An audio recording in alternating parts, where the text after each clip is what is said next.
Hola amigos de Historias de Horror. Hoy estaremos hablando de William George Bonin, más conocido como el asesino de la autopista, asesino en serie y delincuente sexual 2 veces en libertad condicional, que cometió la violación, tortura y asesinato de un mínimo de 21 niños y jóvenes en el sur de California. Fue declarado culpable de 14 de estos asesinatos, por lo que pasó 14 años en el corredor de la muerte hasta que fue condenado y su vida terminó con una inyección letal en la prisión estatal de San Quintín en 1996. Pero veamos cómo empezó su historia. ¿Listos? Aquí vamos.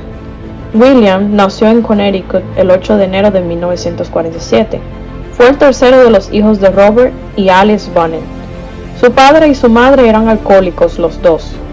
Robert, aparte de ser alcohólico, era también jugador compulsivo y abusaba físicamente de su esposa e hijos, y por si fuera poco, eran puestos a menudo al cuidado de su abuelo, quien era un convicto abusador de niños, y había abusado de Alice, la mamá de William, cuando era tan solo una niña, y de quien también se sabe que abusó de William y sus hermanos.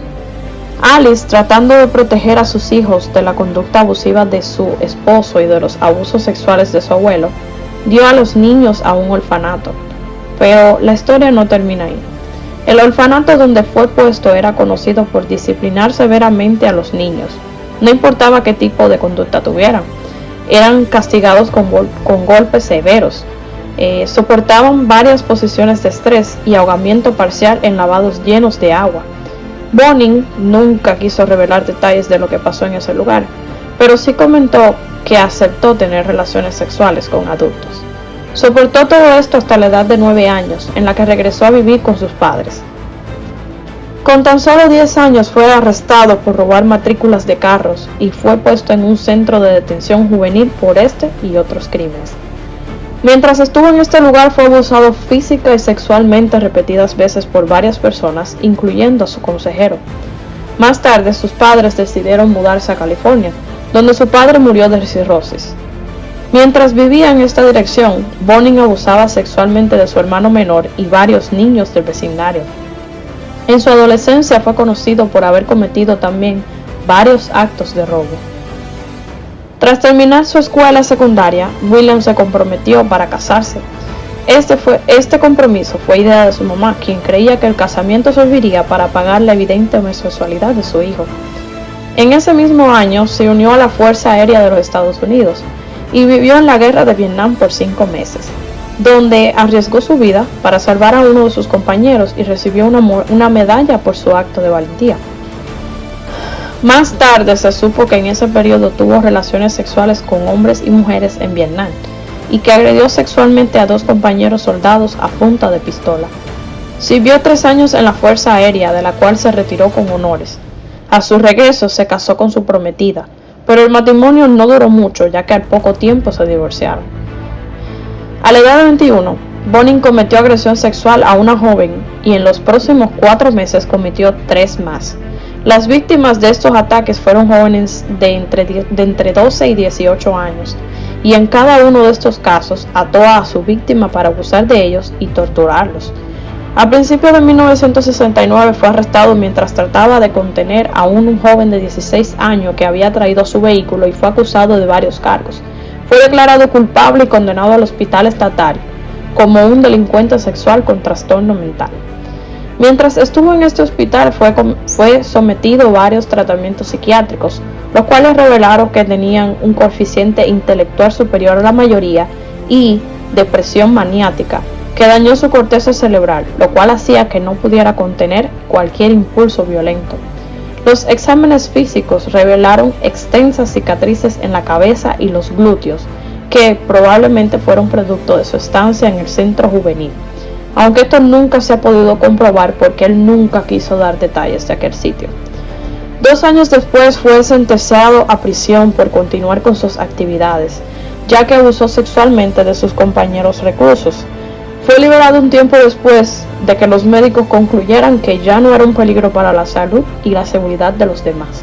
En septiembre de 1974, William se encuentra con un joven de 14 años, David Allen McVicker, el cual a punta de pistola fue obligado a desvestirse, golpeado y abusado por William y a la misma vez intentó asfixiarlo, pero se disculpó con el joven después que se asustó, porque éste empezó a gritar. Terminó llevando al joven a su casa, donde le dijo las siguientes palabras: "Nos volveremos a ver". Poco después, Bonin fue acusado de violación a un menor e intento de secuestro a un joven de 15 años que agredió 2 días después de aquel encuentro con David. En este caso, le había propuesto al joven $35 por sexo, el cual lo rechazó. Bonin entonces intentó golpear al joven con su vehículo. Fue declarado culpable a estos cargos y sentenciado a 15 años de prisión, y luego fue liberado 3 años después bajo libertad condicional supervisada. Poco después encontró trabajo como camionero y tenía la reputación en su vecindario como el hombre que los dejaba socializar en su apartamento y les compraba alcohol. Al mismo tiempo salía con una chica joven. En este periodo conoció a sus futuros compañeros de crimen: Everett Fraser, de 43 años, Vernon Batts, de 21, y a Gregory Miley, de 18, quienes disfrutaban de sus actos sucios. Bonin generalmente buscaba a sus víctimas en autopistas, jóvenes del colegio o prostitutas masculinas. Sus víctimas eran entre las edades de 12 años a 19. Eran seducidos al entrar a su vehículo, donde eran amarrados de manos y pies, luego eran agredidos sexualmente, golpeados en la cara, la cabeza y sus partes íntimas y torturados antes de ser estrangulados con su propia camisa, aunque hubieron víctimas que fueron apuñalados o maltratados hasta la muerte. Una de las víctimas fue también obligado a tomar ácido clorhídrico. 3 víctimas tenían picos de hielo en sus oídos y otra murió de shock. Con el fin de evitar que sus víctimas escaparan, este retiró todo tipo de asas que sus víctimas pudieran usar para escapar de la camioneta. Las víctimas eran asesinadas en la camioneta antes de que sus cuerpos fueran desechados en las autopistas del sur de California. En un mínimo de 12 de los asesinatos fue acompañado y ayudado por uno o más de sus cómplices. Bonin más tarde afirmó que había sentido una intensa sensación de excitación mientras buscaba a sus víctimas. A principios de 1980, los asesinatos de la autopista fueron bastante notables por los medios de comunicación. Se ofreció una recompensa de $50,000 por información que condujera a su paradero.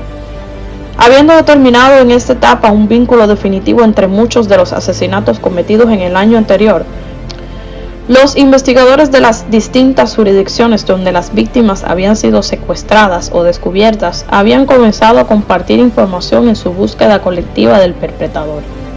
6 oficiales formaron un grupo de trabajo dedicado solamente a conseguir el paradero y arresto de Bonin. El detective St. John asignó un equipo de vigilancia para monitorear los movimientos de Bonin. Dicha vigilancia comenzó en la noche del 2 de junio de 1980. Después de 9 días de vigilancia, la policía notó a Bonin manejando en busca de víctimas, tratando varias veces de atraer a jóvenes a su camioneta sin éxito, hasta que logró conseguir un joven en el cual encerró en su vehículo, y entonces la policía siguió a Bonin hasta que su camioneta se estacionó en un estacionamiento desolado cerca de la autopista de Hollywood, y luego se acercó discretamente al vehículo. Al acercarse al vehículo, escucharon gritos ahogados y golpes en el interior, a lo cual interrumpieron el acto a la fuerza. Bonin otra vez fue puesto en prisión. Aunque trató de negar sus crímenes, admitió la culpa de todos ellos al detective St. John. En el transcurso de varias noches, el asesino de la autopista admitió haber secuestrado, violado y matado a más de 21 niños y jóvenes. No expresó ningún tipo de remordimiento por sus actos, pero sí demostró extrema vergüenza por haber sido capturado. Declaró que su principal cómplice había sido Butts, pero que Miley y Monroe fueron cómplices en algunos de sus asesinatos. Además de las 16 acusaciones de asesinato, Bonin también fue acusado de 11 cargos de robo, un cargo de sodomía y un cargo de caos. Entonces fue llevado a juicio en el condado de Los Ángeles, acusado del asesinato de 12 de sus víctimas, cuyos cuerpos habían sido encontrados dentro de esta jurisdicción el 19 de octubre de 1981. Fue juzgado ante el juez de la Corte Suprema William Keating.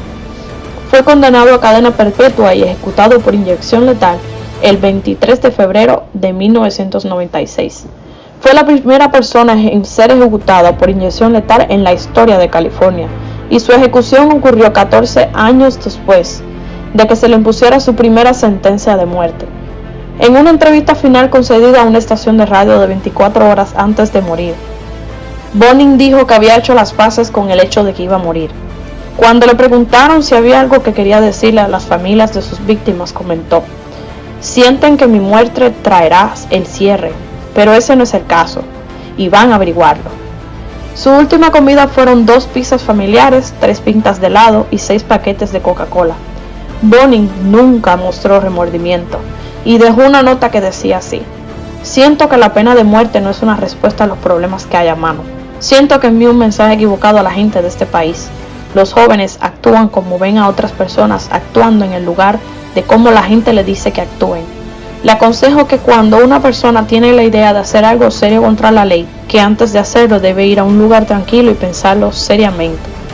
Así que esto es todo por hoy, amigos. Esto es Historias de Horror. No olviden dar like, compartirlo y suscribirse.